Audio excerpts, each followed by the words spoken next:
తిరుపతిలో కేంద్ర హోంమంత్రి అమిత్ షా జన్మదిన వేడుకలు ఘనంగా నిర్వహించారు. కస్తూర్బా గాంధీ కేంద్ర ట్రస్ట్ ఆధ్వర్యంలో సుమారు 1000 మందికి అన్నదానం చేశారు. తిరుపతిలో కేంద్ర హోంమంత్రి అమిత్ షా జన్మదిన వేడుకలను ఘనంగా నిర్వహించారు.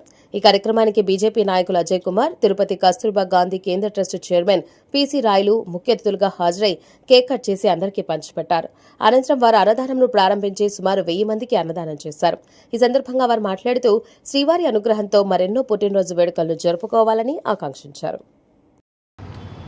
అమిత్ షా గారి జన్మదినాన్ని జరుపుకోవడం, ఆ యొక్క కార్యక్రమంలో పేదలకు అన్నదానం చేయడం చాలా గొప్ప చారిత్రాత్మకమైనటువంటి విషయము.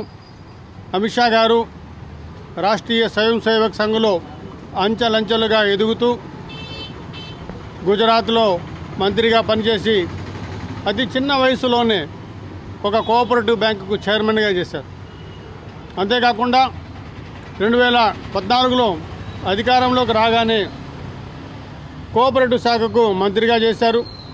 2019లో అధికారంలోకి వచ్చిన తర్వాత కేంద్ర హోంశాఖ మంత్రిగా చారిత్రాత్మకమైనటువంటి నిర్ణయాలు తీసుకోవడం, కాశ్మీర్లో ఉన్నటువంటి ఆర్టికల్ 370ని రద్దు చేసి స్వేచ్ఛాపాలన భారతదేశంలో పూర్తి స్థాయిలో పెట్టడం అనేటువంటిది అమిత్ షా గారి యొక్క ఘనమైనటువంటి ఆలోచనకు నిదర్శనం.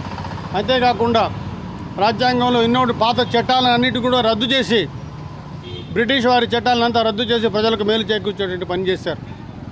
అటువంటి నాయకుడి యొక్క ఆలోచన, అటువంటి నాయకుడి యొక్క విషయాన్ని మనం గమనించుకోవాలి, వారి యొక్క మార్గాన్ని మనం అనుసరించమనేసి ఈ సందర్భంగా తెలియజేసుకుంటూ 10 ఇయర్స్గా ఆయన బర్త్డే కానీ, మన నరేంద్ర మోడీ గారి బర్త్డే కానీ ఒక కార్యక్రమంగా చేస్తూ పేదలకు ఇదొక సహాయంగా అన్నదానము, వస్త్రదానము, వాళ్ళకి ఏం కావాలని కూడా ఈ యొక్క ట్రస్ట్ ద్వారా మన పెద్దలు అజయ్ కుమార్ గారు అయితేమి, మన భాను ప్రకాష్ రెడ్డి గారు అయితేమి, బీజేపీ నాయకులు ఎంతోమంది వచ్చి ఈ యొక్క కార్యక్రమాల్లో ప్రతి సంవత్సరం పాల్గొంటున్నారు.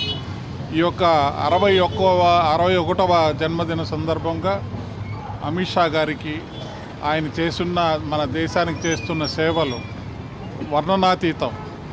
ఎందువల్లంటే హోం మంత్రి అనేది చాలా ఇంపార్టెంట్. మన ప్రధానమంత్రి గారి తర్వాత హోం మంత్రి అనేది చాలా ఇంపార్టెంట్ పోస్ట్. అది తెలిసిందే. 2004 నుంచి కస్తూర్బా గాంధీ ట్రస్ట్ అంటే 21 సంవత్సరంగా పేదలకు ఏదో ఒక కార్యక్రమం చేస్తూ ప్రతి సంవత్సరంలో దగ్గర దగ్గర ₹1 కోటి ఖర్చు పెడుతూ పేదల కోసమే వెచ్చించి ఆ డబ్బులు ఖర్చు చేస్తున్నాం. దానికంతా కూడా విట్నెస్ ఏంటంటే మన నాయకులు రావడం, పేద ప్రజలకు సహాయం చేయడం, వాళ్ళకి ఆకలి తీర్చడం, వాళ్ళకి కావాల్సిన వస్తువులు ఇవ్వడం, ఇవన్నీ కూడా మాకు ఒక ఆనందాన్ని ఇస్తున్నాయి. తర్వాత మేము ఈ ట్రస్ట్ ద్వారా మీకు అందరికీ తెలుసు, ప్రతిసారి చెప్పేది ఇది Guinness book of world record start చేసి తీసుకున్న సంస్థ ఇది.